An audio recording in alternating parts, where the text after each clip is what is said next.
Do you think UFOs, the paranormal, weird history, cryptozoology, and outsider art are pretty darn cool? Then you're in the right place. Welcome to High Strangeness with your host, Steve Berg.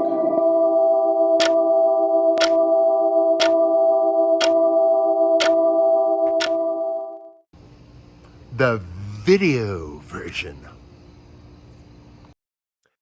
Hello, everybody. Welcome to another episode of High Strangeness. Tonight, I got my good buddy on, Eric Jeske. And Eric Jeske is a screenwriter and just a great friend of mine. We met in the... Well, you know what, Eric? Say hello. Eric, hey, how you doing, buddy? Hello. Hi, Steve. Buddy, my buddy boy. Yeah, look, I'm sorry, I got so excited. I started talking really fast and just started steamrolling, bro.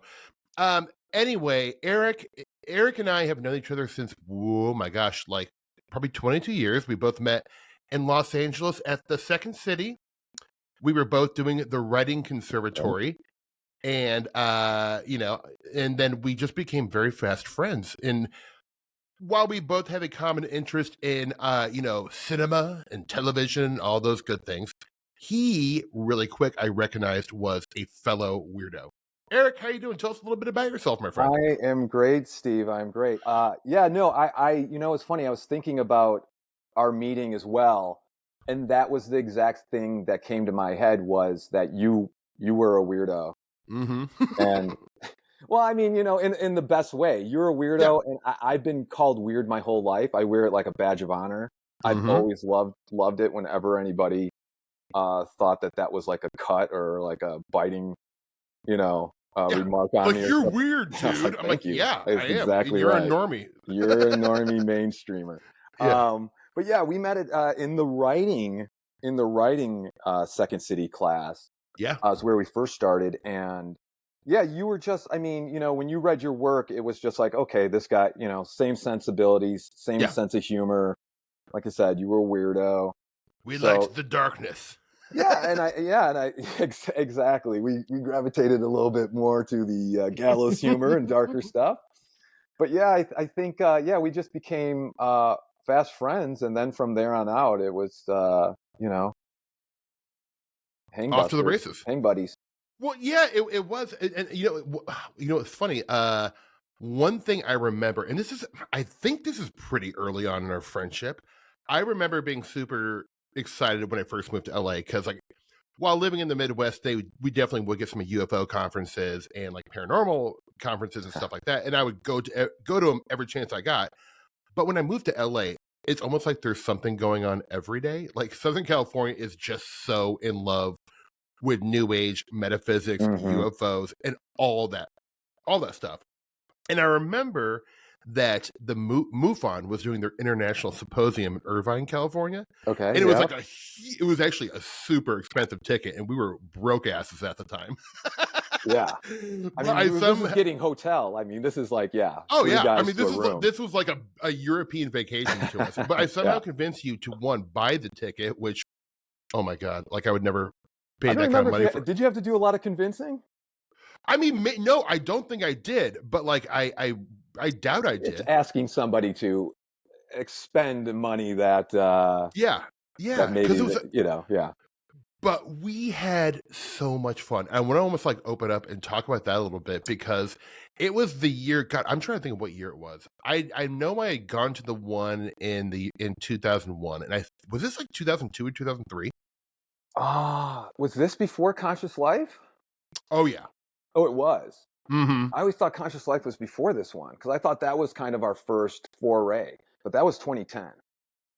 Oh, see, this one, or maybe the one I'm thinking about, you weren't with me. It's hard to remember. My brain is not great. You might have went to a couple before you thought, okay, maybe bring a friend now. It doesn't matter, whatever. So let's say it was 2010. Yeah. But it was like loaded with all the, big names. I mean, it was really like just full of like UFO celebrities, That one was definitely a great one. Went with our friend Matt Rocheleau. Shout out to Matt Rocheleau. Matt Rocheleau. But yeah, that was that one was, I mean, if to get the experience of, which is basically what most of these are, which is you go and you sit in an auditorium or you sit in some conference room that's been converted to you know, a stage and chairs. Yeah. And then just like listening to the different points of view and the different but that one was great. I remember a lot more of the after hours activities of that one. That's always where the and look, well, I actually am the nerd who loves to sit in lectures all day. The bar is where it is at. You're not wrong. You're not wrong. I remember we were, you know, bellied up. Start dropping them, yeah. I remember there was like this old time dude who had like overalls on, and I was at the bar like trying to get us a couple of beers, and he was like, "Buy me a drink, and I'll tell you everything you want to know." And I did buy him a drink, and then he just like told me about Area 51. I was like, I don't know. You're like, hey, like, yeah, okay, been there, done that, dog.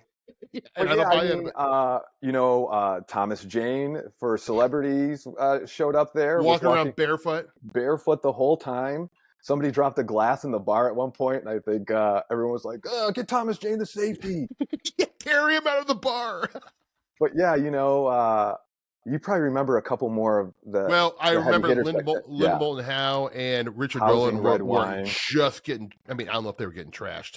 In my mind, they were getting trashed. They were probably sipping. Let's be honest. I felt like they were drinking some kind of Cabernet.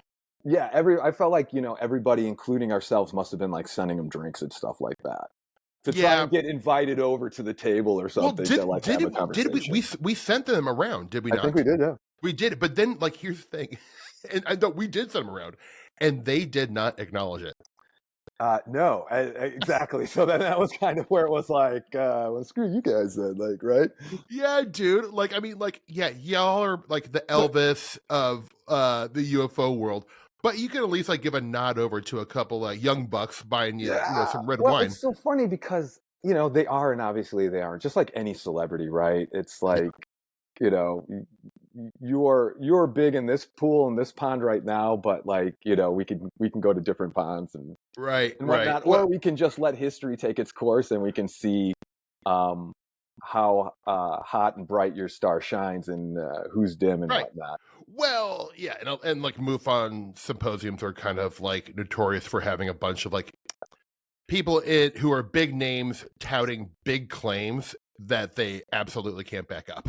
Right. You know, like that's, and you know, Dolan and no offense to them, but Dolan and Linda Moulton Howe kind of typified that pretty well. Exactly. I thought I'd let you go there. I'd let you go there since you have a.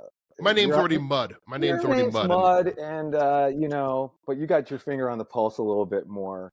But that was also a place where we saw Travis Walton, T. Waltz. Yeah, T. Walton was there. You know, I don't know. How do you feel about? What are your thoughts on Travis Walton and the whole Fire in the Sky? Interesting. I like him. I met him in New Mexico one time. I will just straight up tell you, I was shooting for Drunk History, so I wasn't sober. But he seemed super nice, and he seemed very genuine to me. But it's a huge claim. It's an anecdotal story. I don't really have an opinion. I thought he was a good guy, and kind of got the feeling that he believed what he was telling me, but I didn't get to spend much time with him. So I love the story. The tale is great. It's a fun story. It's a fun movie. Yeah. It was funny because before we went there, I think I had already ordered his book, and it was like, if you ordered his book through his website or somehow, like, you know, you'd get it autographed. Yeah, you get a signed copy. And then when it comes, it's so funny because then the envelope handwriting is exactly the same as the inside, and then you realize that he's just like packing these up probably and filling out the. He's a one-man band. He's shipping, he's receiving, he's writing. You know, he's got his face out front. You keep the envelope too. I want to say this though, because this was my favorite part. Is that kind of in the late 90s and the early 2000s, there was this guy named Jim Sparks who had a pretty wild abduction claim. He was all over coast to coast, and he was speaking all over the place. And I mean, I don't really know. I haven't looked into it. I sort of feel like his case kind of is maybe debunked at this point or not taken too seriously. I should look into that. Maybe I shouldn't say that. However, I remember us being outside hanging with him, and he was like chain smoking Winston's. I remember I wanted to make sure to find out what kind of cigs he was smoking. And they were like Winston full flavors. But man, he was crushing cigs. Yeah, I think we joined him just to I don't know if we borrowed or we had some or not, but like we definitely. It was a good, like I guess the smoking corner or having to go outside is a great opportunity to strike up a conversation with someone or meet someone. And he was nice enough to give us his time and talk with us. He's just a regular dude. So nice. It was so fun to talk to him. Yeah, I mean, I was sitting there. You knew him. I didn't kind of know. I was very fresh and a lot newer to this. I mean, you really brought in my horizons to a lot of the paranormal. Oh, I'm sorry. World and whatnot. I apologize. It's been a sickness ever since. And now I'm paranoid all the time. But that was such a fun experience. And then, like you said, we went to the Conscious Life Expo a couple years later. That's the one I kind of want to talk about because I still have. Oh my God, you have the program. I still have the program from. Oh, that's how he's I knew holding up it the was program. 2010. Oh my God. For those of you who can't see, let me just read a couple of the. Who are the names? Of the heavy hitters. Who was there? There's a live video conference with Ram Dass. That's actually pretty awesome. That was pretty cool. We didn't see it. Yeah. George Norrie had a tribute to Zecharia Sitchin. Nerd. Yeah, I mean, well, like we were talking about this before. It was like how your star falls and shines or whatever. I'm so cynical. Yeah. Yeah, definitely. Now there was a UFO panel that had Stephen Bassett on it, Paula Harris. Linda Mountain Howe was there. Rob Simone, Giorgio Tsoukalos. Good Lord! It's funny because I had to look up. I asked Siri earlier, when did Ancient Aliens actually start? Because I was like, was this like kind of in the mix of it, or was this kind of before?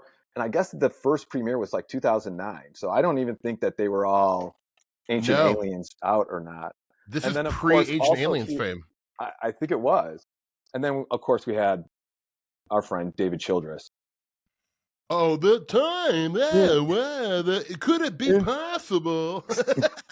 In Puni Punku, you find different kinds of stratification. Because of I just love doing it. I do too. And because the way he delivers like interview questions and like talks, I have affection for him. I don't know anything about him because I'm not really interested in Ancient Aliens too much because I think it's a little hogwash. Yeah, but, I think it's the same kind of. I mean, I don't know. I don't know what his specialty is. I know some of like the Punapuku, whatever is like the stones there that look like they're drilled or look like they're machined, and it's kind of like right. Only with modern technology. Sorry, it's hard to stop doing his voice. When you everyone's already turned off at this point. Once we started doing children, they're like, yeah, we're out.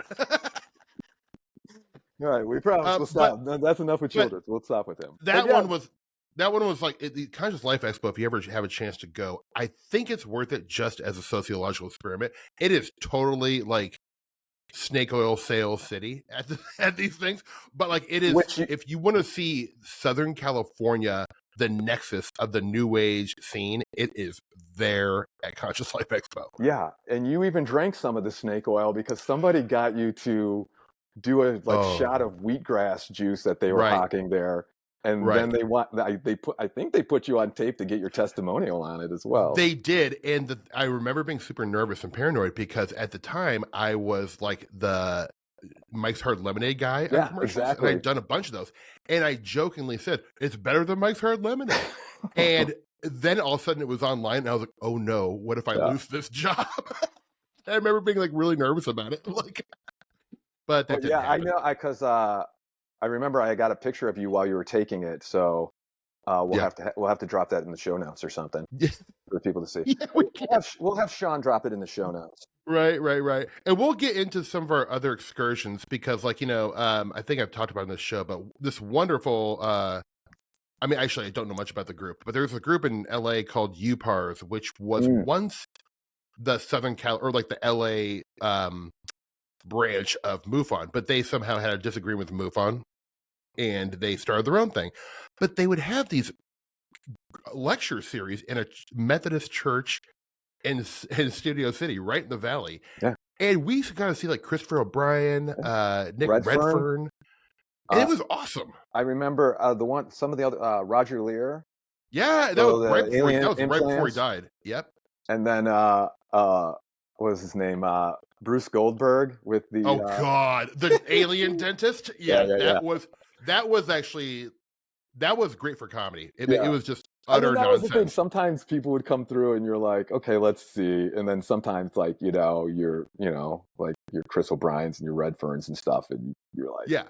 you get there Chris O'Brien early. was probably. I'm a huge Chris O'Brien fan. He actually, that was like one of the best lectures I ever saw in my life, and I think he's a real gem. I really want to get him on the show. But Eric, Yeah. you are originally from Wisconsin, and Wisconsin, as most of us know and who are into this stuff, is one of those states that is notorious for high strangeness. Yeah. We're talking UFOs, we're talking Bigfoot, we're talking Dogman, we're talking Goatman. There's a huge like magical occulted history to it. There's just weird history to it. I mean, so tell us a little bit about where you're from, because there is quite a big significance on your hometown. Yeah. So my family's from Chicago originally, and we moved to Wisconsin when I was pretty young, and I mostly grew up there. And lately I've been thinking about that when I was young, about having kind of a foot in both kind of worlds, kind of like not really. Well, I mean, I guess we, suburbs of Chicago, but then really small town Delavan, Wisconsin, which is where I grew up. Which when I grew up there was like a town of 6,500 people. Right. And we even lived like 7 miles outside of the city. So we lived out by a lake in the subdivision that was really small. But yeah, growing up, I wasn't really aware of how strange and kind of weird it was. It wasn't until like kind of recently, when I started doing a lot more research into the area, that I started digging in and finding, or, I guess discovering kind of some of the things that were already known. Right. But like, you're not wrong. I mean, like in a pre-internet age, unless there was like books written about that reference these things, and you were lucky enough to read those books, it was really hard to know like, what was going on in your hometown. Right.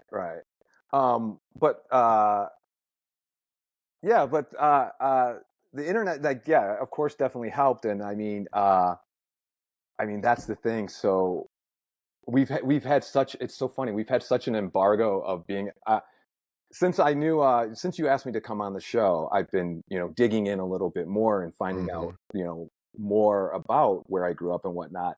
And I've just like been champing at the bit to talk to you, because like I said, we've had this embargo where we kind of haven't been talking about the certain things that or that I've been finding and whatnot. So so I don't know if there's a specific place you want to start, or you just want to talk about growing up there. I would leave it up to you, but I would say I would like to hear if you know a little bit about like a brief history of Delavan and the general area, and then maybe weave that into some of the weird things you've discovered. That might be a nice way to go. Okay, so but also if you have any personal anecdotes you'd like to share, weave that in too. Yeah, I'm sure those will come in and whatnot. But so I mean, I like you can go back to the dawn of time. Wisconsin was a heavily glaciated area. The glaciers came down in the Ice Age and whatnot, and kind of produced or kind of carved out the land and the way it is. With lakes and even Lake Michigan and stuff. It's so funny. I'm going to be all over the place. There's so much information. That's fine. But we like just that. To start from the beginning, it's kind of it's like an effigy mound region. Wisconsin was, or southern Wisconsin, and at one time there was 15 to 20,000 of these burial mounds or mounds.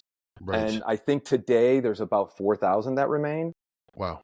So there was definitely activity going on in which I think they call the pre-woodland civilization, which is like prior 1000 BC. Right. Jeez. So there were people in the area up until that, maybe even before.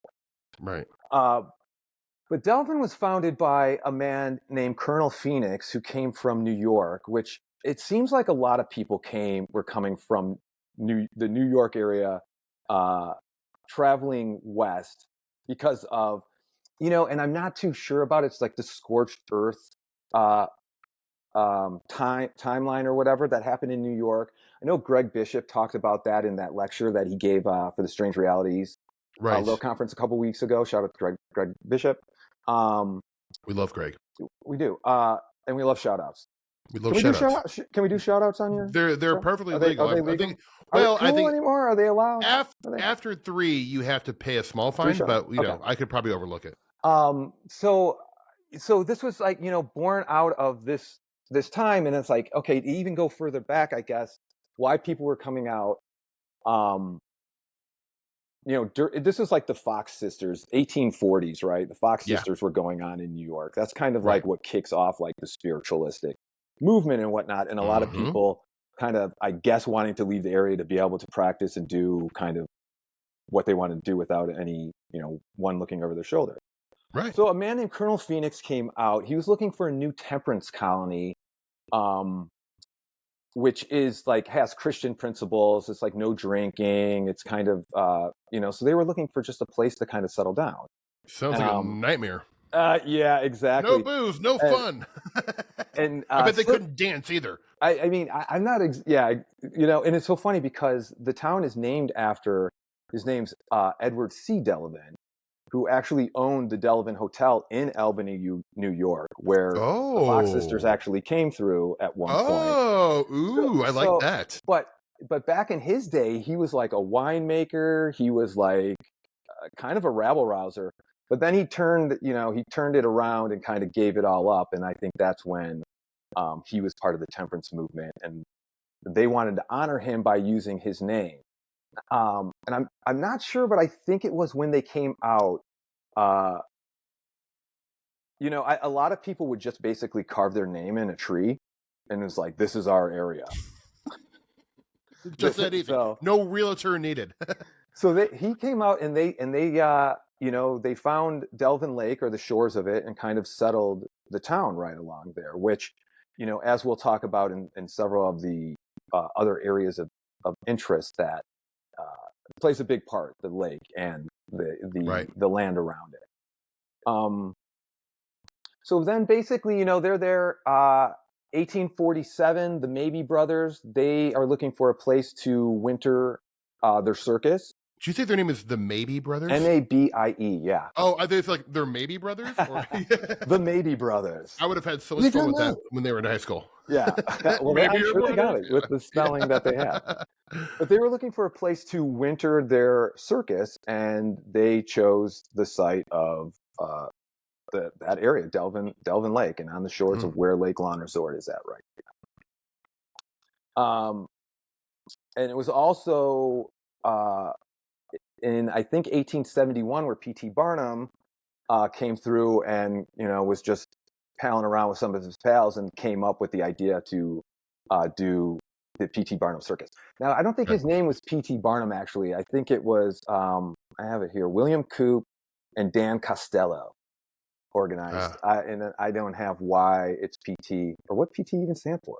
Well, it's pretty tricky, maybe, huh? Because he was, he was not always on the up and up. And then just the history. So then, you have the rail line that starts extending from Chicago up to like the Lake Geneva area. And that starts bringing people in, and the resorts start growing around the lake.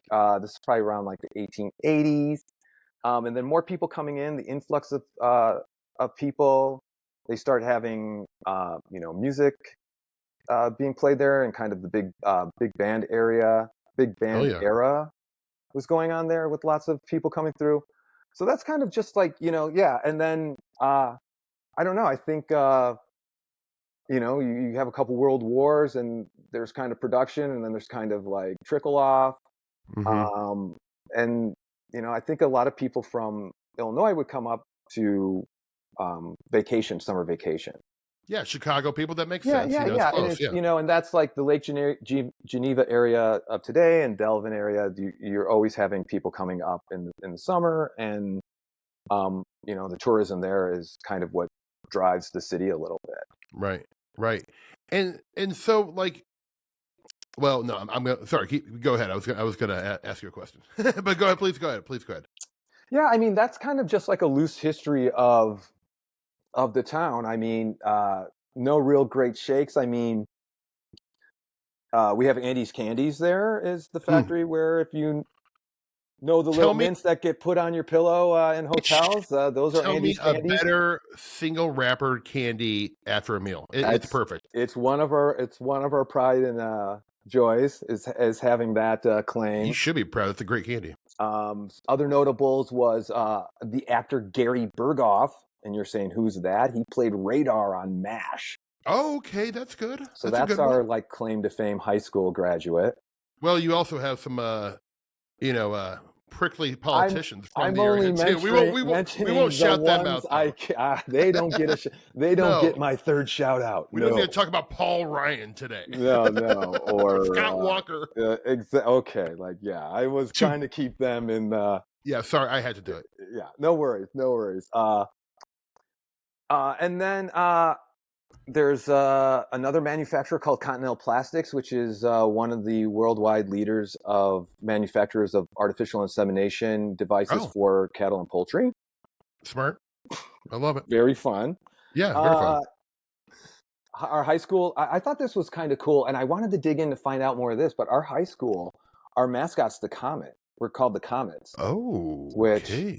I know your recent tat that you got is Comet, and yeah, you betcha. Love Haley's Comet. Just more, sci-fi space age kind of like. Why are we comets? I don't know. I've never heard of like a big comet hitting through or whatnot. But a lot of times your mascot's not your related to anything anyway. Just sounds cool. Looks cool, maybe.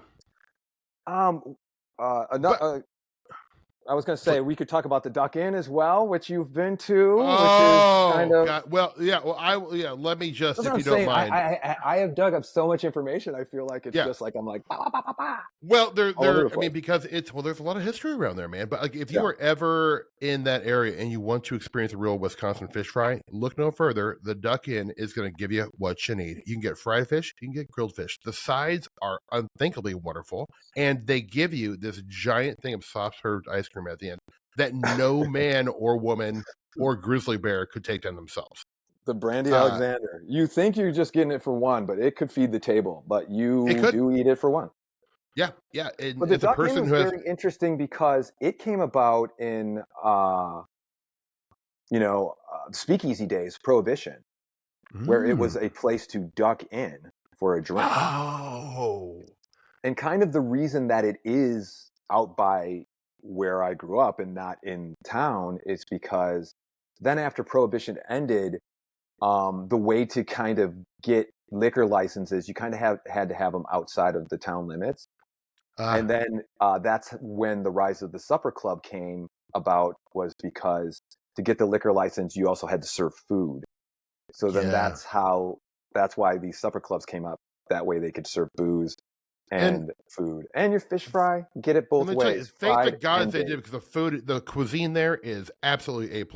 I was very happy that you had the reaction that you did. Yeah, well, yeah, we'll probably get to it, but like last summer, Eric usually comes. Well, usually I've been here for not that long, but like since I have moved back to Omaha, Eric usually comes and visits. But last summer we did a little trip through Weird Wisconsin. It was so fun. Got to eat there, have a couple drinks, had a great meal. But Eric, what I want to kind of steer you towards, if you don't mind, please, is in the early kind of the turn of the century, maybe not just the turn of the century, a little after. There was quite the discovery in one of the lakes around there that made the New York Times. Sure. You're talking about the giant skeletons unearthed in one of the burial mounds on the shores of Delvin Lake. Yes.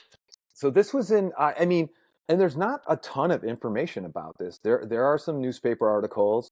1912 was when it happened, and it was the Phillip brothers, who coincidentally enough were the children of the widow who was married to one of the Mabee brothers for the circus.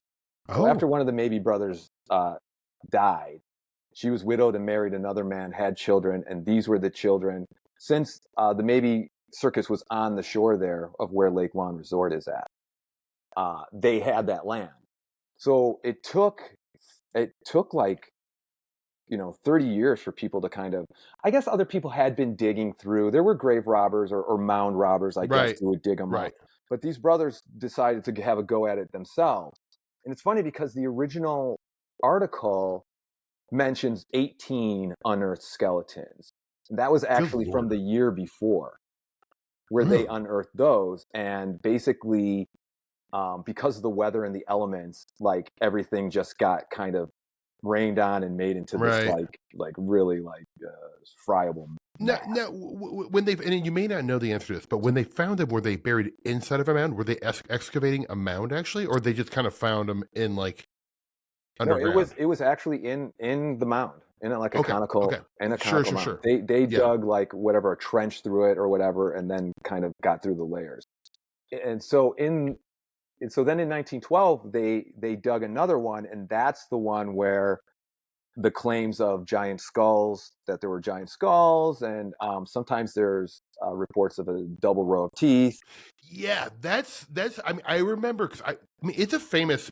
It's, you know, I mean, it is because I had heard about this before I knew you, and the double rows of teeth. I feel like that was the first time I ever heard that, and that's something, man. The thing is, there, you know, and even before this, and all around this time, and all around the country, there are skeletons being unearthed. There for some reason during this time there are just a mess of them, and just like you can find many instances from the 1800s into the 1900s of giant skeletons being found. Right. And is it one of those? I mean, I haven't looked at that New York Times article for a minute or two, but is it one of those cases where, you know, like whenever you hear about giants, the old adage is, well, they found these giants, then the Smithsonian comes in and they are never to be seen again. Was that the scenario there? Well, so what happens is the Phillip brothers, they unearth these skeletons, and the story is that they take them back to their house. They shellac the bones and keep them as kind of souvenirs. Years later, one of the brothers had a suicide. I'm not sure if that was, how legit that was, or if there was any kind of circumstances surrounding it. When you said he had a suicide, like it was like he's like, I came down with a touch of the suicide. Because I think it's like, you know, it's like in any conspiracy circles, you start getting into it, and it's like whenever there's a suicide, it's like, oh, it's questionable. Maybe someone was trying to get at the bones or something, you know? Yeah, he was a whistleblower for the Giants, you know? Yeah, exactly.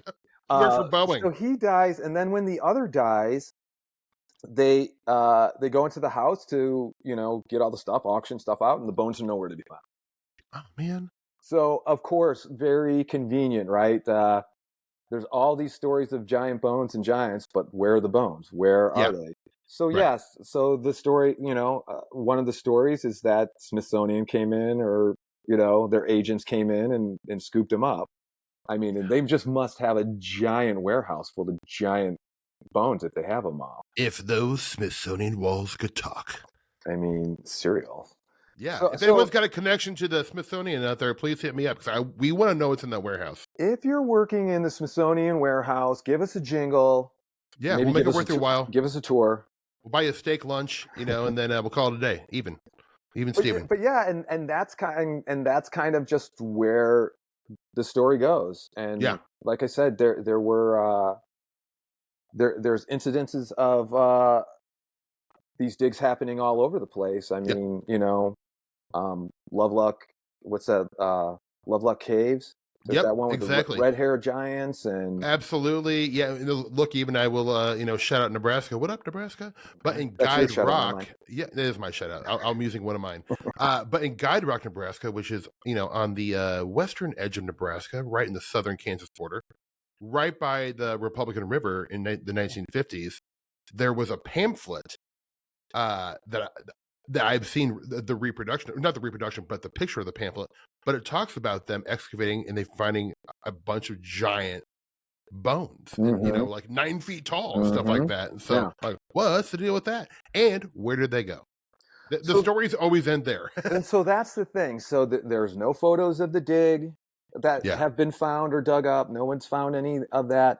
I know Linda Godfrey had reported on these as well because Yeah. R.I.P. Linda Godfrey. We love Linda She Godfrey. was great. I loved She was her. very Loved her. active in the area, and I'm so upset that you and I never had a chance to go and take her out to lunch and just I know. Sucks. pick her brain and just like be in her orbit for a while. Yeah, don't defer your dreams. If you get the chance to take people out to lunch, do it because no one's promised tomorrow, listeners. And no one hates a free lunch. No, free lunch is the best thing in the world. Give me it. And I guess at one point, is it L.A. Mazzulli? Do you know that? Oh, yeah, L.A. Yeah, he's kind of like a kind of biblical giants, you know. And at one point, he's ancient aliens. He was offering a reward for any pictures that would be produced or whatever. I'll go ahead and say it right now. I'll put it on the record. I am offering a reward for any pictures of the Delavan Giants. It will be $50 plus a lunch. $50 lunch. Yeah. See if we can get plus a lunch. Entice anyone with that. $50 cash. I mean, look, I'm an out-of-work actor. I'm not made of money, so it'll be like a Taco Bell lunch. You're rolling in the dough of the show. yeah, right.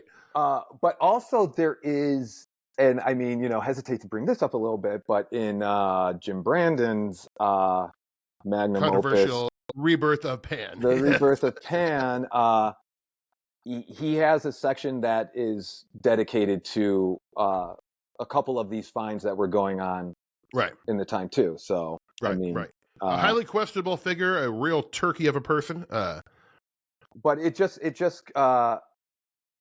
just makes me think, like, was there a giant skeleton flap going on? And you know what I'm saying? It's like there's like, oh, there's a triangle flap, or I wonder what Kutch would think about kind of like, just like, if there's fairies at this time, there's UFOs at this time, there's skeletons going on, like, in like, why are all these skeletons? Maybe it was just because of manifest destiny, and you're spreading out out the country, and we're coming across so many mounds in so many different places that we're just digging at that time. Right.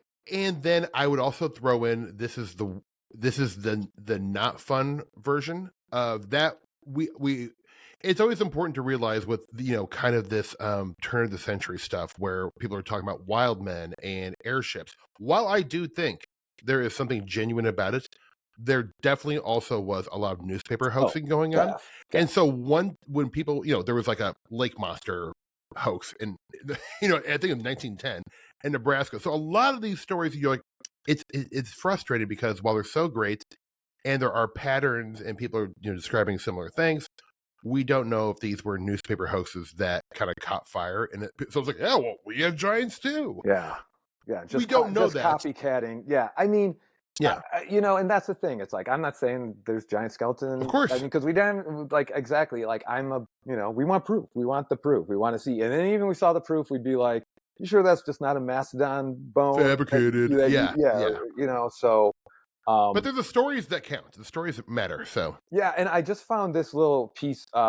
This was a little piece that was in the Delavan Republican. It said the skeletons appear to be those of warriors of powerful frame and immense size when compared with people of this day and age. And then the Delavan Enterprise said the cranium of one of the ancient warriors was of unusual size, and the other bones found would indicate that they were a race of giants. So I think that's where it all starts getting conflated, because in the original New York Times article, it's basically, I'm not sure if it was that one or one that came out in one of the Wisconsin newspapers that. It's basically saying, like, oh, is this proof for Darwinism, or was there an ancient race? But not really mentioning. I think it does mention the skulls were an unusual size, but it was I think later on where people started embellishing and saying it was a race of warriors and whatnot. Right. So and it is frustrating because I don't know this to be certain, but I'm guessing this is like pre-carbon dating, that we had carbon dating. I kind of feel like they probably didn't have it back then. But like it's like, oh, you just wish we could find that stuff now, because we could learn a lot about that at this point with where we are technologically. And I think another interesting thing for me anyway is that in a lot of these mounds, they'll find shells, but they find pipes. They find a lot of pipes in these mounds, which I mean, I guess just tells me that, people be smoking Yeah. and love to be smoking like from early times. Yeah. They're finding stuff to smoke. Yeah. I mean, they're trying different things. Some things don't work. Something, look, well, it looks like Jerry died. Don't smoke that. Exactly. It didn't do well for him. So whoa. Yeah. But I mean, gosh, I do love a good tale of giants. Now, if listeners, I would ask you to kind of, we're going to fast forward a little bit. If you don't, if you want to go back and talk about something, but I do want to make sure we have enough time to give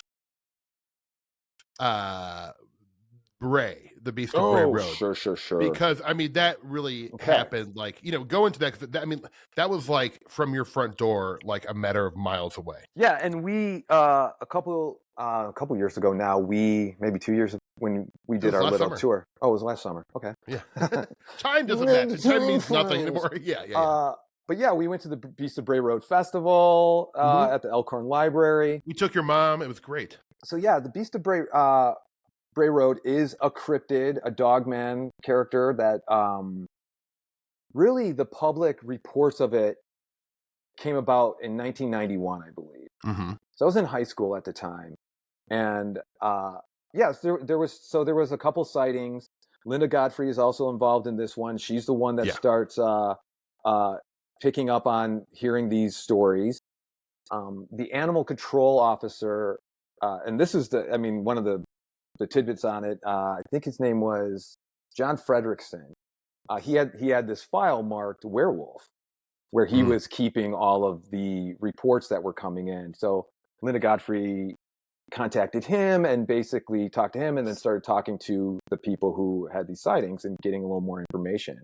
And basically, Bray Road is a road that's in Elkhorn, Wisconsin, which is right next to Delavan. And like you said, it's about 5-10 minutes from where my mother lives, where I grew up. Shout out to Rosemary Jeske. Wonderful lady. We'll pay for Love that her. one. Hey, Ma. yeah. Oh, hey, Ma. Oh, Ma. Anyways, Small Town Monsters did a great documentary on Beast of Bray Road. So there were these sightings in the 90s where people would see this dog-like creature huddled on the side of the road. Sometimes it was eating roadkill in its mouth, and it would have its hands in certain people. A couple people saw it like kneeling, kind of eating stuff like this, which, they say not many animals kind of conduct their business that way. Yeah. And I don't know, and kind of like, then Linda Godfrey put the article in the newspaper, and it kind of grew. And then after that, you start getting more stories come out. Oh, there were sightings in the 80s. Oh, there were sightings that go back even further. And probably the first sighting goes back to 1936. Wow. And this, I don't know if you know about this. There was a night watchman, and this wasn't actually in Elkhorn. This was in Jefferson, which is just a little bit more north. But there was this night watchman, and he was patrolling the grounds. I want to get this right. At the St. Coletta School for Exceptional Children. Oh, whoa! A gifted child program? It was a mentally disabled institute. So it sounds like it's going to be X-Men, but it's actually, But it's great that there's. It's wonderful. It's beautiful. I love it. Set up for that. So he's out. He's doing his rounds at night. It's about midnight, and he sees something digging, scratching around in a burial mound that's on the property there. So another mound, and he sees this creature. He flashes his flashlight on it, and it turns to him. And I know you know this part because it says something to him, and it says Gadara. Gadara. Yeah. Turns to him and says Gadara. He doesn't know what that means. He just wants to get out of there. Linda Godfrey, she ties the story to the miracle of the Gadarene swine in the Bible. And this is a story, it's one of the possessions. It's one of the stories of possession that actually is in the Bible, where there was this man who was possessed by a legion of demons. Okay. And Jesus comes along and he casts them out into a herd of swine. And the herd of swine then immediately goes and drowns himself in a lake. Whoa. Yeah. So that's kind of like the earliest reporting that is of the beast. That's or of the dogman in the area. That's I'm glad you brought that up, because I feel like that is not commonly talked about in the Beast of Bray Road lore. But I mean, that is a very important little tidbit. And yeah, and I wonder, I mean, could this be a skinwalker? Could this be, was Gadara misunderstood and interpreted to this biblical story? Could it simply be guardian?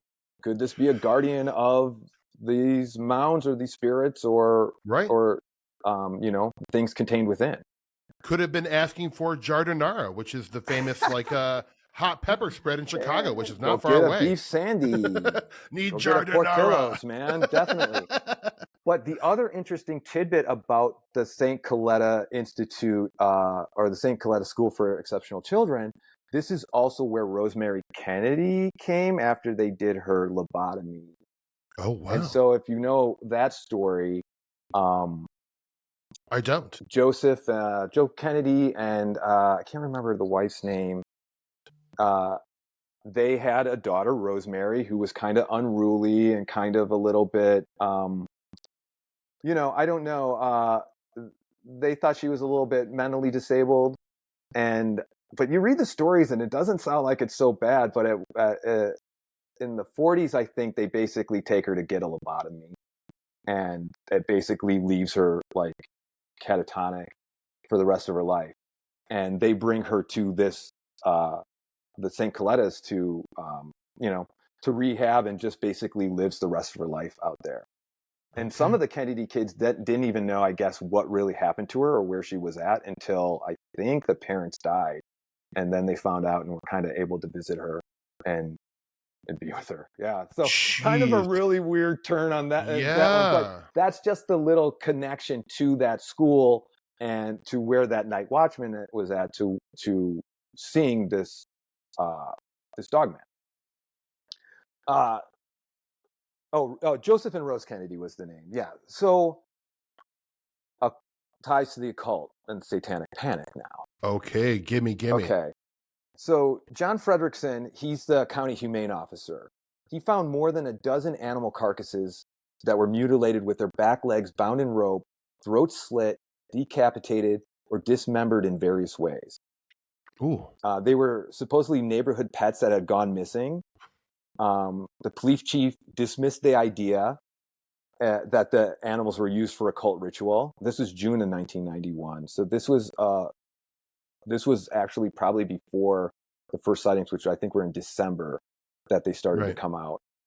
And it's funny because, like I said, when we were in high school, you hear this and it's like, well, let's drive out there, right? Sure, and of as course. this was going on, I remember we went out there, a carload of us, and there were other people out there too. I mean, I think from surrounding towns and stuff wanting to get a glimpse. And so recently, knowing that I was going to come on here, I reached out to a couple friends. I was like, were you in the car when we went out to that? And two different friends, one came at me and was like, yeah, I kind of remember it. It was like some kind of mystical wolf, right? It was a Bray wolf. And it was like, yeah, that's close. Kind of. Yeah. But my one friend was surprised that there was even a Wikipedia page on it. Really? And yeah, and both were kind of like, I was like, but we grew up there. This was a bigger thing for me than it was for them. Yeah, I guess totally. being a weirdo, they maybe, but they didn't remember it as much. And the other thing is, I swore when we went out there, I swore I heard rumblings of a satanic church that was in the area. Sure. And I never went there. I have, it's like weird memories, right? It's like, did we ever drive by it or something? It's supposed to have like gravestones that had upside down crosses. There's supposed to be pentagrams. So classic urban legend. I was asking my older brother. I was asking my friend who has an older brother, because like, well, maybe that was just tales people were telling just to scare kids or whatever. Sure. But so these animals were being found. And then I found another article that was saying, looking deeper into these bizarre events, we find mention of strange characters prowling Wisconsin's Elkhorn neighborhood. These unidentified people would allegedly pose as humane officers and were known to pilfer stray dogs for purposes unknown. An unnamed child spoke of an incident that took place when he was left home alone. A stranger appeared and tried to talk him into giving up his black Labrador. it was clear that something sinister was afoot. What the hell? So now there's so there's like kind of a connected. It's almost like a not a Men in Black thing, but just like kind of just like people or these cult people, I guess, looking for pets, going up to like, and then they did find these mutilated carcasses, and what they eventually did is they just cemented the area where all the bodies were at, and just kind of like just cemented the area over. Oh my God. That is, I mean, this group of dudes sound horrible. Yeah, it's like a horror movie, man. It's like The Strangers or something coming by. Well, can we play with your dog for a bit? Bye. Right, and I mean, I am not trying to connect. I will. I don't know if you were going to mention this, but there is a lot of occult. There's been a lot of occult things happening, and I'm not saying the occult in a negative way. Obviously, like Christian fundamentalists will say occult, and you'll think Satan stuff. And I'm not saying that. And while we were just talking about alleged satanic stuff, but Devil's Lake, which is not far from where you are, has a very occulted history. Yeah, I know we were talking briefly about this, earlier. I have more, more on Kettle Moraine and kind of Rock Lake. Devil's Lake is, I know the Nakota Sioux called it Bad Spirit Lake. Yeah. And I know we've talked about this before too. Like whenever you come across something, Devil's Tower, Devil's Lake, Sulphur Springs, like, it probably feels like there was a reason that these places were given these names, and that and why, like for a purpose, like, and I'm sure like the indigenous people of the area aren't using devil. They're using their own terms or whatnot. Sure. But however it morphs and transforms into what we decide to start calling these lakes, yes, it's called Devil's Lake, and weird stuff has happened around it. So I mean, a lot of weird stuff. Is it the name dictates the place, or is place dictating the name? I mean, it's And then can you imprint stuff just by believing the place is weird? I will say I want to go back. I don't want to skip over Kettle Moraine because there is some stuff that's happened there. Yeah, like I said, that's where I have a couple more incidences or no. But like, and I want to hear about. Do you have something on Devil's Lake or a question on that? Well, I do want to just mention for my listeners that Michael Bertrio, who is, I would say, probably in the United States, maybe the most famous, and I don't even know if powerful is the way to use it, but he is a very famous magician, and not the abracadabra type magician, like a occult magician. That's probably not even how to say it. But he lives in Chicago. In the 70s and 80s, he was bringing groups of people to perform rituals at Devil's Lake. And to Michael Bertrio, who is still living, he's very old now, Devil's Lake is one of those power places that has like an energy that they feel like is in a very important place. Yeah, so it's like it's got an ancient history of being very, spiritually, significant, and even today it's still considered that.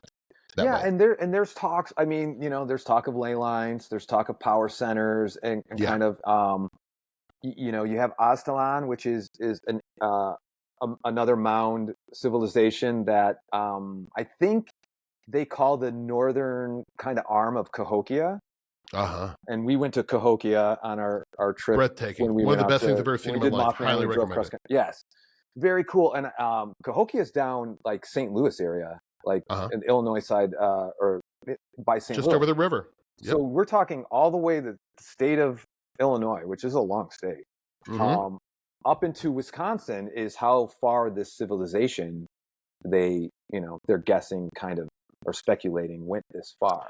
Right. And they, and why? Because of or just because ley lines, or kind of, power vortices. Right. Or whatnot. Right. So, and maybe that's why a lot of spiritualists or whatever started settling in the area to harness this power. Right. No, because I don't want to jump past Kettle Moraine, because Kettle Moraine is very close to where you grew up as well. I don't have a lot. Yeah. Yeah. Well, no, please go ahead, please. I don't Tell have us a about lot that. on it, but there's like a couple weird things that I still want to, like I said, since you started the podcast, so proud of you in this podcast, by the way. Can we Whoa, just say how thank great you. this, The everybody, can checks we in the just say mail. how Checks great in the this mail. podcast is and just how great you're doing, dude? I know that you don't need it. I'm so proud. I'm so happy that you're doing Oh, thank you, thank you, what thank you, you're thank you. loving to doing and talking to people and kind of getting more of these kind of weird stories out and whatnot. Thank you. I enjoy it. And it caused me to even dig deeper and want to do more research. I love talking to stuff with you. It's always So fun. It's so fun. Mystery So one of rules. the things about Kettle Moraine that I had seen that there's a 270-foot glacial formation that supposedly is housing an extraterrestrial base. Oh, mommy. Yes, And I don't have more than that. I need to dig in more of that. Oh, or you we do. need to take a sojourn out there to kind of maybe do a little exploration or something. But and then there's like you mentioned Goatman. There's sightings of Goatman. There's definitely a Goatman legend there, which I think is wonderful. Yeah, I don't know too much about that one either, except that there have been sightings. Of it. And then I thought maybe, did you mention Charlie Hints to me the other day? I don't. I'm not aware of who that is. He's a cult of WEIRD. I don't know if you know that. I have heard that. Yeah, maybe because of. I think he's a writer for that, and I think he's active in the Wisconsin area, like Chad Lewis and the Wisconsin guys that are doing. Zelia Edgar is definitely. Is so great. Yeah. So there was a story that came. It's so funny. It's like it comes by his mother remembering a story from the 70s or 80s about a report of a photograph of a large oak tree that had been carved out and had occult symbols carved inside of it. Okay. And that's kind of like one of the first kind of, I guess, stories or recorded stories maybe that of paranormal in the area. Ooh. And then of course there's a story, and I don't know if you've heard this one. There was a woman riding her horse through, and she came across like what looked like ritual, an area where ritual happened, campfire, bones scattered around, and mutilated animal carcasses and whatnot. This same woman on another horse ride through the area, she's riding along, and a naked man jumps out and crosses the path, kind of looks at her, kind of scurries off his way. Whoa. She reports this to the police, and the police inform her that they were aware that ritual activities and things were happening, but they have not caught any of the culprits yet. Wow. Yeah. So, and you get that with you kind of get that with the Bray. I mean, and we were talking about it at the time, like Walworth County, which is where Delvin and Elkhorn are at. It was like one of the top 3 counties that was that occult activity was happening. That is wild. Yeah. I mean, it's small. It's just so unpopulated. So for that much, for it to be like mentioned in a short list of the most is pretty crazy. Yeah, and like I said, it's such a rural area too. Yeah, right. Well, and I do want to mention, and I hope I'm not stealing your bit, but I mean, Dungeons and Dragons. Okay, yeah. That game was invented not TSR, far from this area. TSR, Tactical Studies Rules was Lake Geneva. So which is like 20 minutes from you. Yes, all these little cities weird. are basically all sister connected, kind of like hopscotch one to the other. Right. My parents are literally, as we speak, driving back from a little vacation in Geneva, Lake Geneva. Yeah. Funny. I can't wait to see what they. It's all happening. It's a big Wisconsin day. But yeah, that was back like in the 70s. Like I think 2 dudes kind of just like, started making the games and started putting it out, and we'll have to do that next time we're there. I think they still have the location. I remember as a kid going in there once or twice. I mean, I have an older brother, so he was more into the D&D than I was. I never was able to play with them when they would do it. I mean, our first time was we had a D&D campaign that we did over the pandemic. Because we could do it over Zoom. It was the first time I ever did it. It turned into more of a way to drink together during the pandemic. It was basically just a gab fest, but with a little adventure thrown in. But that so of course that was you know, a big scapegoat for satanic panic and whatnot, and you're talking about Dungeons and Dragons and sorcerers and Yep. spells and occult and stuff like that. So whatever anyone can jump on and blame for anything, I think they're going to do. Yeah. So yeah, that's all. But that's all I had on, like, really it just kind of originated there and stayed there. Well, yeah, but I mean, I think it's still significant, even like just, you know, culturally. Because I mean, that game is still thriving as far as I know, you know, and it had a major impact, at least on Generation X, and I am assuming millennials too, because I don't know, even just the ephemera, like the vibe and look and feel and atmosphere of Dungeons and Dragons has permeated our culture, where I think even like fantasy films of the early 80s probably were made because of Dungeons and Dragons popularity. Yeah, I mean, seriously. You know what I'm saying? We may not have like a lot of the movies that we grew up with. Yeah. Yeah. So I mean, it actually has a massive, you know, cultural and, you know, significance to it. You know, I don't want to stick in this too long because I don't do a lot of true crime on this, but I'm interested in true crime, of course. But Wisconsin definitely has like a true crime history. And before we kind of go into the obvious ones, it was not long ago I was listening to a podcast, and I cannot remember what it was, but it was about the smiley face killer. Have you heard of the smiley face killer? Yeah. Was that Wisconsin? Well, so it's actually all over. And it usually happens in college towns close to bars, and they find the body by the river. Yeah. But in La Crosse, Wisconsin, according to Mississippi, according to this researcher who, you know, has written a book about it and stuff, the most cases happened in La Crosse, Wisconsin, which is not terribly far from you, right? Yeah, no, it's you know, an hour or two. Yeah. It's on the western part of the state where the Mississippi runs along. Right. It kind of divides us from Minnesota. You have Iowa and Dubuque down there. Yeah. But yeah, I mean, I don't know.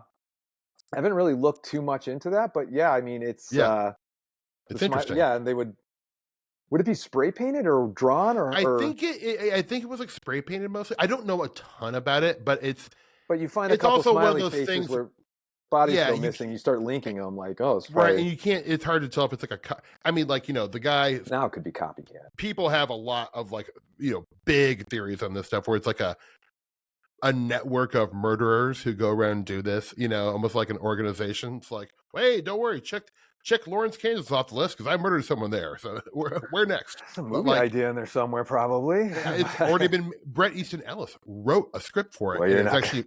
It was better than that, probably. I don't think but the movie actually was shot and came out. I don't think it was supposed to be very good, but there is a movie about it. I do have to mention, Eric, because on this show we love our UFOs. And Wisconsin, I can't think of another state that has 3 different towns that claim to be the UFO capital. Yeah. Yeah, and have I ever seen one, or have I ever seen anything in Wisconsin? No. Now, I've seen a couple things in the Rockies in Colorado. When we were up at Big Bear, we've seen a thing or two. But yeah, for Wisconsin, I've never seen any aerial phenomenon or UFOs. I do, if you don't mind. Because I'm very fascinated with Wisconsin. I just think it's one of those states that has so much going on. But in Elmwood, Wisconsin, I mean, this is actually a pretty famous UFO encounter. Obviously, if we're talking about famous UFO encounters, you have to at least give a shout. Here's another shout out for the Joe Symington Space Pancakes. Sure. I mean, great. That's like, you know, really having a moment right now. That's really northern part of the state, and it's funny because, you know, there's three places that want to claim to be the UFO capital of Wisconsin. Is what you're saying? Yeah. It's very rural, so I mean, yeah, you know, especially when you get up, you know, and even Madison is in the southern part of the state. I think a lot of people think Madison's kind of mid-state, but it's kind of like in the southern part. So once you get up to like the mid of the state, like Stevens Point and above. Which I haven't done a lot of traveling in, but yes, it's very wooded, it's very forested. It's so I mean, ripe for seeing things, definitely. Yes, for sure. And the three towns that have that claim are Bellevue, Elmwood, and Dundee. And I did pick out, and I'm not going to go into the case, but the federal government UFO working group investigated Elmwood site, and there was a bunch of sightings. There was a literal flap going on of unexplained aerial phenomena. The most discussed of the dozens of sightings was a 30-year police veteran, George Wheeler's encounter with a very large hovering flying disc above a limestone quarry on Tuttle Hill. And that was I think that was in 1970. But like that's a big case. I remember like reading about that when I was little. But like I love, limestone and quartz. I was gonna say quartz usually gets the love. I haven't heard does limestone too? Limestone's in the conversation. Okay. It's definitely at the table. Yeah. It might be at the kiddie table, but it's there. It's eating. It's there. It's being passed potatoes and gravy. But really, yeah, you're not wrong. Quartz is what we like when you talk about the Kentucky anomaly in Somerset, Kentucky. Shout out to shout out to the Penny Royal podcast. The Penny Royale. Yes. We love Nathan and Darren. We love those guys. Nathan, Isaac, and the Penny Royale. Great dudes. Yeah, great dudes. Yes. But it is interesting. I just think it's something to highlight that it was above a limestone quarry. But that's a great case. People should go read more about that one because it's a true beaut. But yeah, there is just a great UFO history. I mean, so much so that I think the town of Bellevue, the mayor of the town wanted to spend I'm talking a small fortune to build a landing strip. Right, yes. And a big saucer in a big sign that say welcome. I think it started to happen. Okay. I think they kind of got it done, and then they ran out of money because this town basically he was spending all the tax money from the town on building a. I love a UFO. I love a UFO landing strip as much as the next person, but I don't know if it really is maybe improve the schools and the parks. We talked about this when we were in Elkhorn and we went to the Beast of Bray Road thing. There's nothing. There's no one promoting that, which seems like such a slam dunk to have. It is. I mean, you go to Point Pleasant and, there's the Mothman Museum, there's Mothman Pizza Place, there's Mothman Ice Cream. I mean, I would think it's, great opportunity to generate a little tourism and a little get a little money from the weirdos that want to come through. Absolutely. I mean, I look, if there is one happening within 3 hours for me, I will never not miss it. Yeah. And I actually in my older age, I used to love the big giant UFO conventions or paranormal conventions. And those are still great. I love them. Time of my life. I love seeing friends. I love having drinks with weird people. But these small, folksy, small town conventions or gatherings or parades are so adorable and wonderful. I just love them so much. So you're right. I feel while they did have a little lecture in the library that you and I attended last year, and that was really nice and sweet, but they could lean into it a little further. The Beast of Bray Road is international, man. It's it kicked off the Dogman era. It's it's so funny because I want to talk about this a little bit. I guess when we were talking about Dogman, but and I know on your show and you've mentioned before that the Dogman's having such a resurgence in such a time. Cryptid du jour. But again, I had a meeting with this exec the other day. Had no idea what it was. Yeah. My two buddies who grew up in the area hardly even knew what it was. I know. I wonder if it's it's having a resurgence in the circles that we travel in and not really outside of that, or. Yeah, well, no, I think you're exactly right. And where are you seeing it resurge? I guess. I mean, there's now. I mean, if you type in Beast of Bray Road documentary, you'll probably find 4. Yeah, well, and if you type in Beast of Bray Road on YouTube, there's a zillion videos about it. There's Godfrey's book, but Dogman just there in was general, a movie made of it too. Yeah, right. Well, and also we should shout out Eric wrote, which I read.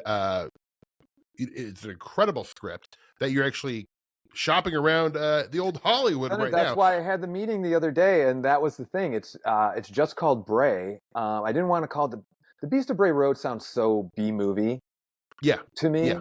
So I just called it Bray. And then when I started talking to this guy about like why I started writing it and what it was based on, it was like he was kind of like, oh yeah, and I was like, oh, you've heard of it, and then he was like, oh no, I've never heard of that before. I was like, yeah, right on. And he's like, but I liked, I just thought it was something that you kind of came up with, and it's just basically a story of. It's basically based on you and I when we were going around doing our little adventures. It's kind of like two paranormal investigators who get caught up on this farm that's inhabited by a family of dogmen. Yeah. Are people if people wanted to read it, can they contact you to read that? Yeah, definitely. Or is that something that you don't like really want to do? Hey, man. I mean, you have it copyrighted. It's fine. No one can steal it. Oh yeah, and that's the thing. By just writing it, it's kind of copyrighted. You know, right. It's I'm not worried about any theft or anything. It's like, well, I would say going around Hollywood, it's known that it's mine. So I would say though, like if you are interested, I mean, like I love reading scripts, especially when they're wonderful. This is a wonderful script, and if you're interested in reading it, I think you could probably contact Eric. I'll leave his contact information. Sure, we'll put it in the show notes. If you're interested, if you like it, and if you're sitting on $1.2 million, let's make a movie, friends. Yeah. I mean, I always say it's like, whenever I write something, it's like I can see the $1 million version of this, I could see the $5 million version, I could see the $35 million version of this. That's exactly right. Yeah, I mean, I know you usually do it at the end, but yeah, people could contact me probably on my Instagrams. Probably it's. I started up a new one because I had an Instagram that was just my cat. So I had to start up one that was me and my wares, but I will make you plug all that stuff at the end. Plug later. You have to. You have no choice. You must plug. If I could, Stephen. Please, of course. Could I turn this around a little bit? Sure, of course. I want to ask you a couple questions. Yeah, please go ahead. I want to talk about a couple things that you're into. Well, one thing I wanted to mention, you had brought up Bigfoot. Yeah, I love Bigfoot. And on the BRFO. BFRO. Yeah, Bigfoot Research Organization, you betcha. There you go. There are no reported sightings in Walworth County, which is where Delavan, Elkhorn. Yeah. But look, here's the thing about BFRO. I think they do the best they can. I know you're gonna say, but it's like, yeah. Well, I mean, like they can do whatever they want. It's their website. However, I will say, like MUFON and a lot of these big kind of organizations, they are really like gung ho about trying to be taken seriously by the scientific community, and and that's fine if that's your goal. I say good luck with that because I don't think that will happen. We talked about this before. It's like, you're sanitizing your reports because you're hoping that somebody, quote unquote, legitimate is going to take you serious. Has it happened? Yeah, and I think it's bad. And you don't want to put an orb in your Bigfoot story. I'm with you. And if science is your goal, I think leaving out data and details is bad science. Yeah, definitely. I don't think there's any way to get around that. Because, like I've heard you say before, it's like, how are you supposed to find patterns and correlations if you don't have all the data sets in there, if you don't have all the information? Well, it also just leads me to believe that you're trying to collect stories that only support your hypothesis, which I feel like once you have any fixed idea of what any of this stuff is, I'm immediately bored by you. You know what I'm saying? It's like, I feel like being agnostic to all this stuff and just not really having unless you really do know what this stuff is, which I just don't think anyone does. No. But no one does, right?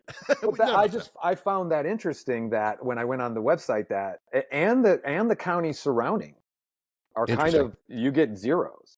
And I wonder if that's because of Dogman and because of Goatman, and we have other sightings that are kind of maybe taking away from Bigfoot. But you've been to the area, you saw, like, you've been around the lake and stuff. I mean, just right for any animal to be around. And we found Bigfoot stories in the Kettle Moraine. We found Bigfoot stories other places. I mean, BFRO, while it is a wonderful resource that I often use, it is not the end all be all. There are a lot of stories out there, and I think a very small percentage of people actually report things. Yeah, well, there's that too, sure. I mean, like, if I had a Bigfoot sighting, I think the last thing I would do is take the time to fill out a report to a big research organization. Right. The story is mine. Exactly. And I think about that too. If I saw something, I mean, I would tell you, I would tell friends probably, but I probably wouldn't take the time to actually report it unless maybe, you know, you're like, oh, here's a link. It's very easy to do or something like that. Right. But why?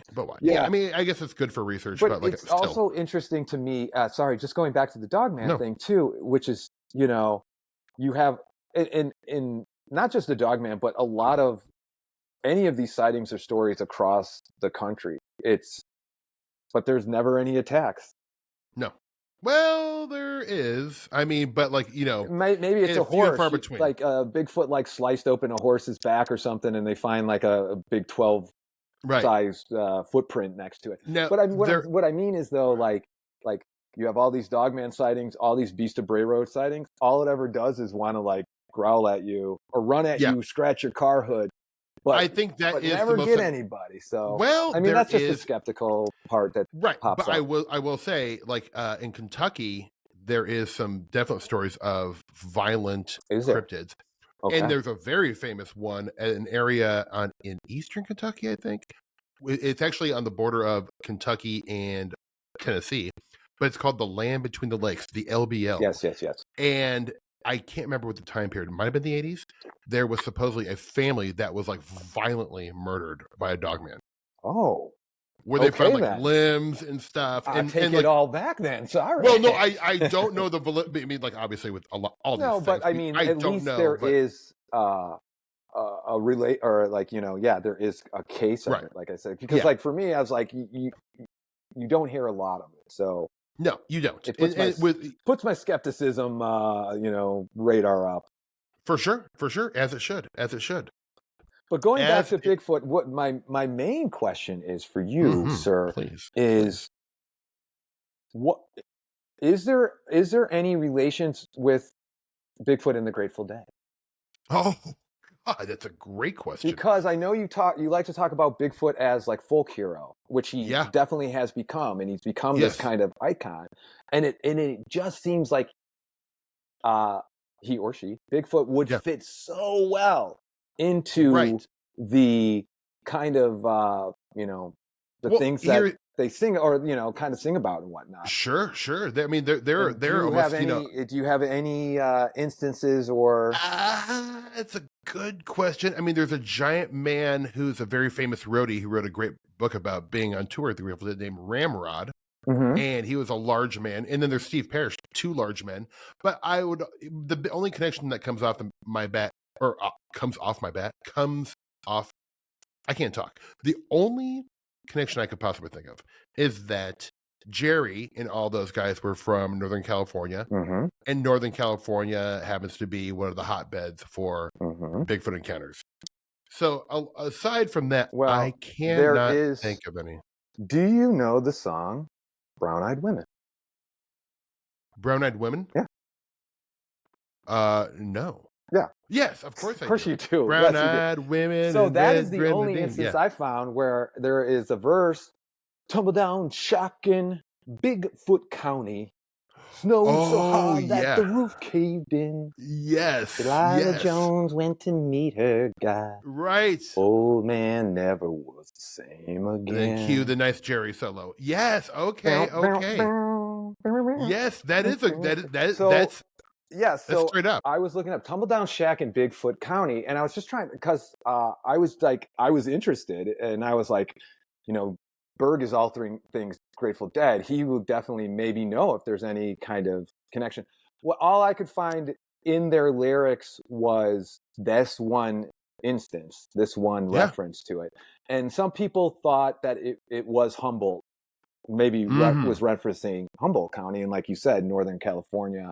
But yeah, I thought that was kind of I was just wondering if you had any insight on that, because I know you're such a deadhead. Now you've really got my curiosity up, and I know the person to ask, and that would be Stephanie Quick, who was on my show, and we did a fun show about Nevada City. But she is my shout out on Stephanie. Yeah, Stephanie is worth a shout out. She's a wonderful human being and just unbelievably smart. But she knows so much about the Northern California, kind of like even like north of San Francisco area, just the kind of weird history. She is I consider her an expert. So I'm gonna ask Stephanie about it because she will absolutely know. Yeah, she's good people. She's good people. I mean, and there's like and then there's I've seen memes and stuff going around about like a rash of Bigfoot sightings in the Elkhorn area in 1988. But turned out it was just a large hippie attending a run of Grateful Dead concerts at Alpine Valley. That's great. Yeah. Oh my God, that's so good. I love it. I love it. You know what I want? Because I don't know how much we have, but I wanted to, another thing I wanted to pick your brain about, or at least talk a little bit about, because I don't feel like I've heard a lot of people discuss this, and that is the future of artificial intelligence and the alien / UFO / paranormal question, which is, I mean, I don't know, with the rise of AI, I wonder if it will be able to provide any answers or any deeper insight into the phenomenon and the paranormal. Right. Just because once it's able to, what do they call it? General AI or whatever, where it has access to the internet, access to all the information, access to whatever files it can get its hands on. Right. I think what it's going to be able to do, and I think this will be very exciting and interesting, as much as I'm like, against AI taking work away from creators and artists and a lot of things. I mean, there's going to be some great things that it does and going to be some awful things. I believe that. But I do think it is going to be able to take patterns, dates, areas, and collate them instantly to help us maybe ask better questions. I don't think it's going to, like, with I don't know if it can give us any answers. I mean, but I don't think it can take video. It can it might be able, like, and I'm, we're at the very infancy of it. Like, we're talking like who knows, 5-10 years, like what it could gather or whatnot. That's exactly right. But I do think like it will provide a way for us to maybe look at all this stuff in a new way, or be able to ask some better questions, or show us some patterns that we never really were able to, like, because I feel like doing the research kind of like almost in a analog way, how even though we use digital stuff, like I would always consider us analog researchers compared to AI. It is really hard. I think, like if you take like Jacques Vallée, for example, who's been studying and collecting reports of UFOs into antiquity, that is a lot of what he's been trying to do since, for decades. He has been feeding all these reports into a database to try to collect patterns, information, and which is wonderful. And I think he's, really been on the forefront of that. I do think AI will be like the next level of that, where kind of taking what Jacques done, but like, or even like, like feeding like AI look through Jacques Vallée's files. It may find something that none of us have really ever seen. Yeah, I mean, so and not even U.S. I mean, globally. I mean, it's like, and like you said, finding the patterns, finding some kind of correlation, or finding some, and does it get us any closer to its nuts and bolts? It's conscious or unconscious need. Totally. Well, I think, if we can ask, it might come up with some theories or some hypotheses that. Yeah, or even more interesting questions that we never thought of. Like, we mentioned Nathan Isaac and Darian from Pennyroyal. A lot of how they've been able to get such unbelievably great information about Kentucky and the summers in Pulaski County is that they're both super. I mean, Darian's a computer programmer, and Nathan's, just kind of off the charts smart, really good with computers. They've been data mining a lot of this stuff. So they've been working with like these kind of like, their own versions of like an AI specifically programmed to look at stuff in Pulaski County and collect patterns, dates, and, political crimes coming through. And so, I mean, they're kind of doing some groundbreaking work, I believe, in terms of like being able to gather data. Yeah. I mean, and like you were saying, like to be able to just, have your, her assistant and be like, cases of limestone quarries, or case, or like whatever, however minute you want to get into a detail of something. Yep. So I think I'm plus, like you say, we look up newspapers.com. It could go like through all the newspapers.com. It could like, And it can find the patterns that we're looking for instantly. And you had That can somebody on sometimes and take they were us talking weeks. about like, yes, like going to ancestry.com and then going into the different history and the different branches like that. Having something that could do it in a microsecond, as opposed to taking 4 days of going to microfiche or what, or even your own internet searches. So that's very true. It's very true. Before we, wrap this up, first off, I just want to say thank you so much for your time, brother, my it's friend. been such an honor. It's a Friday. Everyone's got their things to do on Friday. You were probably going to go out and play a round of golf or something. Oh yeah, but, it's going to raise a little hell, definitely. Yeah, raise a little hell out there. But I want to talk about, because I am deeply infatuated with Frank Lloyd Wright. Oh, okay. And where you live now and where I lived when I was in LA, there was the famous Frank Lloyd Wright Ennis Brown house, which is so beautiful and so weird and has such an occulty vibe. But Frank Lloyd Wright built this place called Taliesin that was like very close to his heart, like one of his favorite places. He even lived there part of the time. We tried to go there, but we tried to go. We didn't buy tickets. Yeah, we should have done that. We could just stroll in and get a ticket to go. We didn't think you had to actually get them ahead of time. Well, it's in the middle of nowhere. I didn't think it was gonna be so packed. But we were able to see it from driving the highway and whatnot. Yeah, we still got to go in. It was like really pretty. But there is a history with that area and like some kind of like mass murder that happened where like his wife was like killed and they burned the place down. Like, yeah, we could probably stitch it together because I think we kind of heard the same kind of thing when we were there. But yeah, I think it was one of the groundskeeper basically locked the doors and boarded the windows and basically set fire to it. And burned everyone alive, And then stood outside with an axe. And then whenever, if somebody tried to come out, a window or door was basically basically planted the axe into him and like, and killed, I don't know how many people, but I mean, a couple people, I think, perished in that incident. Yeah, I remember reading the story a while back and just being like horrified, like, oh my God, that is so crazy. But I feel like a lot of people don't know that is like deeply connected to Frank Lloyd Wright's wife and himself. Yeah. And, and there's actually, there's some Frank Lloyd Wright built, there's a gatehouse that's on Delvin Lake as well. That's a Frank Lloyd Wright. He's got, he or his disciples or his students basically have so many places in Illinois, Chicago, and the Wisconsin area. I mean, I know we went to Falling Water when we were out in Pennsylvania. Yeah. Or, I mean, I was out there for your wedding or whatever. And you weren't able to go to it, but we went to it. It was like so great. But I mean, obviously they didn't tell us any kind of murderous stories there, but I don't know if it has something to, are you trying to put a connection to the man, to the design or? No, but I actually just had a weird thought because, okay, so the area where the Frank Lloyd Wright house is, Taliesin in Wisconsin, is part of that area of Wisconsin that is just so much high strange stories going way back.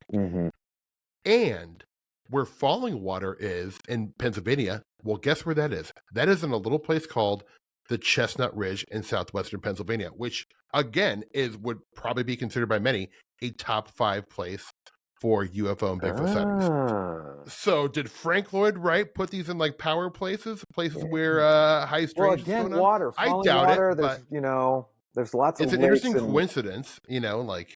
Yeah, it's definitely something to maybe peek into a little bit more. Yeah, maybe. I mean, like, but if you look at like especially Ennis Brown, I mean, you can look it up. Ennis Brown House in Los Feliz, California.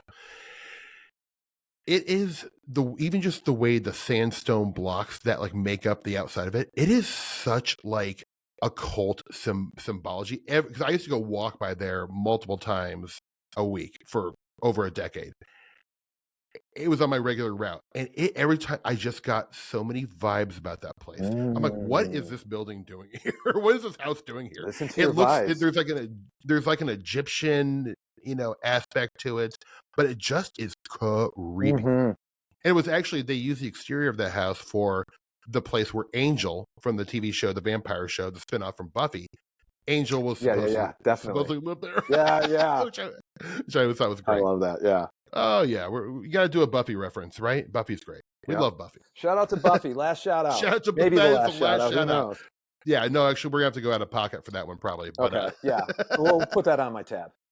Yeah, he put that down. But folks, I just want to say, like, Wisconsin has so much more stuff. We have just kind of scratched the surface. I mean, I know we're wrapping it up, but like, yeah, I mean, I know we had talked, there's Whitewater, which is full of the occult. I still had a couple cases I could have read to you. Like I was telling you before, Flying Witch, Winged Bad Man. Wait. Okay, look, we have time. We can do a couple of these if you want. Give me a flying wing, something about a flying wing humanoid, because we love those here. I'll give you the Flying Witch and the Large Bat Man. And that's the other thing. We also have a Charman. You know Charman? No, I didn't know Charman. I want to hear about Charman. Please come together with your glands. Well, this one I just read, but Charman originates, I think, in Ojai, California. But it's just the thumbnail. It's basically a charred humanoid that. Yikes. I could tell. I just wanted to mention that we had it because I didn't know if you had heard of Charman. There's a Charman movie. What? There was a Charman movie made. Do you know who Jeff Kober is? The actor? No, he was the kind of animal mother guy in China Beach. I think he might have been in X-Files. My mom loved China Beach. When China Beach came out, my mom would ask me to leave the room. That was like her time. Oh, your mom was having a moment with China Beach, huh? She was. I think she's a big Dana Delaney fan, so she's like, get out of here. This is my time, kid. But here is the Flying Witch. Yeah, but yeah, I was like surprised that I found Charman. So here's the Flying Witch. Happened in Darien, Wisconsin, which is really the sister city to Delavan. Mm-hmm.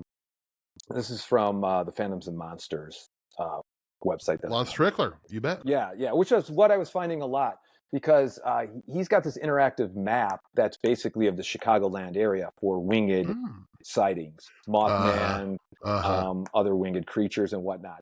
But because we're close enough, his map extends into Wisconsin and whatnot. Sure. So this is a woman who they're calling NV.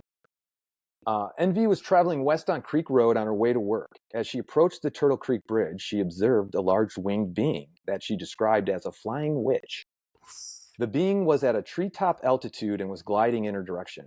It was early dawn, but enough light available for NV to make out a form. The winged being suddenly descended towards NV's car and barely missed, colliding with the hood. NV described that the being's wingspan was much wider than her car, and that the body was a brownish color, like a paper bag. The body looked feminine and slight. The wings were bat-shaped and very large. She never noticed the wings flapping. The speed in which it descended was not natural. The face was unremarkable, almost blank. NV noted that she swerved and almost hit the guardrail. NV stated that the being looked similar to a witch that was described to her as a child. NV was quite upset and worried that she might encounter this being in the future. Yeah, I second that worry. I would be too. So, what I will say, the detail that scared me the most is having an unremarkable face, almost blank. The blank. That is terrifying to me. Yeah, blank, just a blank face, just like. I don't like that. Yeah, I mean, and that's the thing. I know you like your flying humanoids and whatnot. Love so them. I mean, that's the other thing. What little points or details are kind of cross border, like right, like we were talking about. And then we also have a large bat-winged man, and this is in Whitewater, Wisconsin, which I just mentioned. Whitewater has it's so steeped in lore that they call it the second Salem. We'll get into that another time. Wow, yeah. Oh man. But this is there, which is basically in where I grew up, my backyard as well, and we definitely have to go there next time you're in town. Yeah. So this was 2016, 10 p.m. Driving east on East State Road. Okay, she was heading home after visiting her daughter. Suddenly, a man-like being with huge pterodactyl-like wings glided in front of her and behind another car at an altitude of 10 feet above the road. The being's body was definitely human in shape, about 6 feet in length, and the wingspan was at least twice the body length. The wings were membraned like that of a bat and never moved or flapped. Wow. The entire being was dark in color. There seemed to be a structure along the top of its head, but no eyes or facial features were seen. The witness hit the gas pedal to get out of the area. Oh my! Wait, when did you say that happened? This was Was the reports? 2016. That is recent. Yeah, I mean, the Flying Witch was 2019. So I mean, people are seeing things in this area, and which is great. I wanted to bring up also, because you talk about like where we get some of our information, and there's a great Facebook group that's hosted by this man, Bob Strading. He lives in Delavan, and he has this great message group, this paranormal group. So, Awesome. which a lot of people do comment on, and he so it's like a wealth of information. So shout out to Bob, he's great. I will be joining that group. But yeah, that was some of the. Those are a couple of the winged creatures for you. That's a little cherry on top. A little toe dip. Oh my God, you've given me a lot to look into. I've already written down like 7 things I'm going to be going deep diving into. I know you talk about it. You have a list. I also had a list of things that we didn't even get to. You could live 100 lifetimes and never have enough time to look into all this wonderful stuff, and that is a great thing. But that is also why I always impress upon people. It's like, you can think the area you grew up in has like, oh, we got like a haunted place, there's like a UFO sighting back in the 50s. No, there is more. I'm serious. Like, talk to historians, talk to librarians, get on newspapers.com. Yeah. Put some light music on, do whatever you got to do to get comfortable. We all have our different version of that, and go to town, and you'll be like, oh my God, I can't believe my town's so weird. It is. I'm telling you right now, it is weird where you live. Just start looking into the history of it. Yeah. It will unfurl itself to you. Yeah, and then we can all share this data and just find some commonalities. And I think it's a wonderful thing to, like, that is the wonderful thing about the, while there is some like awfully toxic aspects to, like, especially UFOs and the paranormal and Bigfoot, there is also just such wonderful people like you listeners. But I've learned so much. Shout out to listeners. That one's free. But yeah, it is really fun to just explore your hometown. It's just like a really great hobby and a fun little lens to help you make life more enchanting. Eric, this has been a true blast, my friend. I can't wait. Yes. I can't wait to our next little adventure. Yep. Which will probably be this summer. And it's just so much fun, buddy. Thank you so much. And I appreciate you like digging in and finding some new tidbits for me. Yeah, no, it was great. Like you really turned me on to all of this, and I've just been having a blast. I mean, like I said, hardly even scratched some of the surface of some of the things I was digging up and whatnot. So yeah. Well, you have more work. It's a lifetime pursuit, my friends. It's never over. I just want to say, before I was, touting your greatness and whatever, and I just want to say that, like, whether you like it or not, you're kind of a guru. Oh, fuck. You're like a life coach. I think you are.